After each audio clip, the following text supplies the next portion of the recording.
Good morning, children. Today we are going to discuss about the poem Someone. The poem Someone was written by Walter de la Mare. Walter de la Mare was born on 25th April of 1873 in London. He was an English poet, short story writer and novelist. He is probably best remembered for his works for children, for his poem The Listeners, and for a highly acclaimed selection of subtle psychological horror stories, amongst them Satan's Aunt and All Hallows. He was died on 22nd June 1956. Now, I am going to recite the poem Someone.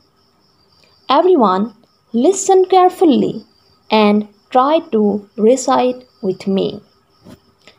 Someone by Walter de la Mare. Someone came knocking at my wee small door. Someone came knocking, I am sure. I listened, I opened, I looked to left and right, but now there was a stirring in the still dark night. Only the busy beetle tapping in the wall, only from the forest the screech owl's call, only the cricket whistling while the dewdrops fall. So I know not who can be knocking at all. Now, let's see the meaning of the hard words of the poem.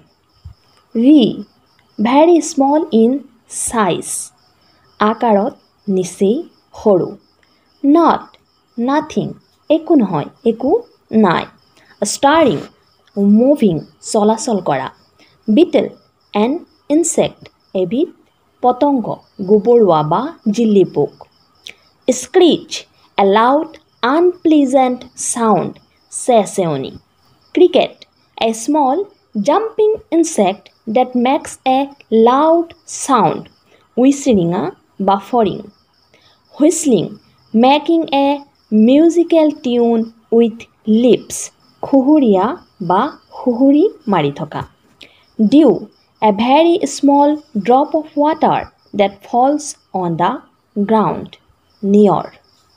এতিয়া আমি Someone এই কবিতাটোৰ অসমীয়াত ভাৱাৰ্থ কি সেইটো চাই লওঁ আহা। Someone came knocking at my wee small door. Someone came knocking, I am sure. কোনোবাই আহি মোৰ অতি সৰু দুৱাৰখনত টুকুৰিয়াইছিল, শব্দ কৰিছিল, আৰু কোনোবাই আহি মোৰ অতি সৰু দুৱাৰখনত টুকুৰিয়াইছিল এই বিষয়ে মই নিশ্চিত। I listened, I opened, I looked to left and right. মই শব্দটো শুনিছিলোঁ, মই দুৱাৰখন খুলিছিলোঁ, আৰু মই মোৰ বাওঁফালে আৰু সোঁফালে দেখিছিলোঁ। But not there was a stirring in the still dark night. কিন্তু নিতাল নীৰৱ আৰু অন্ধকাৰ ৰাতিত তাত কোনোৱেই চলাফিৰা কৰা নাছিল, তাত কোনোৱেই চলাচল কৰা নাছিল। Only the busy beetle tapping in the wall. মাথো ব্যস্ত গোবৰুৱা বা জিল্লি পোকবোৰে বেৰত টুকুৰিয়াই আছিল। Only from the forest the screech owl's call. হাবিৰ পৰা ফেঁচাৰ চেঁচেউনি শুনা গৈছিল। Only the cricket whistling while the dewdrops fall. মাথো উইচিৰিঙা বা ফৰিংবোৰে খুহুৰি মাৰি আছিল যেতিয়া নিয়ৰ পৰি আছিল। So I know not who can be knocking at all. সেয়ে মই কোনো ক্ৰমে এইটো নাজানো যে কোনে মোৰ দুৱাৰখনত টুকুৰিয়াইছিল। And the summary of the poem is, in the poem Someone, the poet tells about his experience with the sounds of nature. The poem is about a day in which the poet hears the ringing of his bell, and on opening the door he finds no one but the sounds of nature. He undergoes the feeling of confusion as to who had rung his doorbell.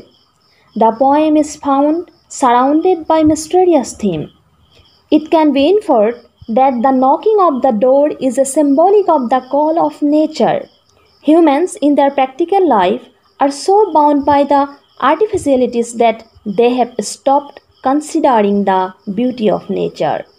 Hence, nature takes the liability of calling humans and exposing them to its beauty in a mysterious way. এই someone কবিতাটোত কবি Walter ডিলেমেয়াৰে প্ৰকৃতিৰ শব্দসমূহৰ সৈতে নিজৰ অভিজ্ঞতাৰ বিষয়ে উল্লেখ কৰিছে আৰু এই কবিতাটো হৈছে এটা বিশেষ দিনৰ কবিতা যি দিনটোত কবিয়ে তেওঁৰ দুৱাৰত কোনোবাই টুকুৰিয়াই থকাৰ শব্দ শুনা পাইছিলে আৰু সেই শব্দটো শুনি তেওঁ দুৱাৰখন খুলিছিলে কিন্তু দেখা পাইছিলে যে তাত কোনো নাছিল কিন্তু তেওঁ প্ৰকৃতিৰ বিভিন্ন ধৰণৰ শব্দসমূহ শুনিবলৈ পাইছিলে আৰু তেওঁ সন্দেহত ভুগিছিলে যে কোনে তেওঁৰ দুৱাৰত টুকুৰিয়াইছিলে কিন্তু আসলতে তাত কোনো নাছিল আৰু তেওঁ নিজৰ চাৰিওফালে প্ৰকৃতিৰ বিভিন্ন ৰহস্যময় বিষয়সমূহ পাইছিলে কবিয়ে এইটো উপলব্ধি কৰিছিলে যে মানুহে নিজৰ ব্যৱহাৰিক জীৱনত নিজৰ চাৰিওফালে বিভিন্ন কৃত্ৰিম বিষয়সমূহেৰে নিজকে আবদ্ধ কৰি ৰাখে আৰু প্ৰকৃতিৰ যিটো সৌন্দৰ্য সেই সৌন্দৰ্যটো উপভোগ কৰিব নাপায় সেয়েহে প্ৰকৃতিয়ে বিভিন্ন ৰহস্যময় বিষয়সমূহৰ জৰিয়তে মানুহক নিজৰ সৌন্দৰ্য উপভোগ কৰাৰ বাবে মাতিছে বুলি কবিয়ে উপলব্ধি কৰিছে Okay, I hope you understand the poem and can feel the thought of the poet.